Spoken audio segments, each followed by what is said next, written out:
just want you all to stay safe.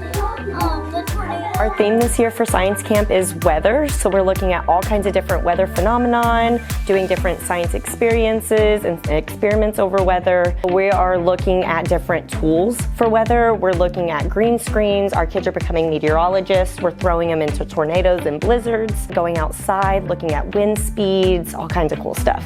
I like how I just get to learn about a different weather every time.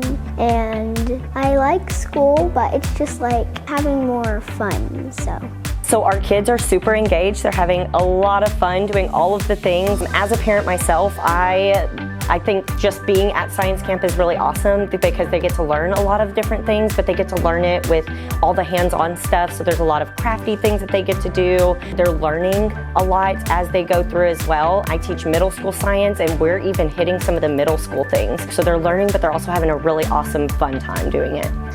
You might want to come because this summer camp is fun.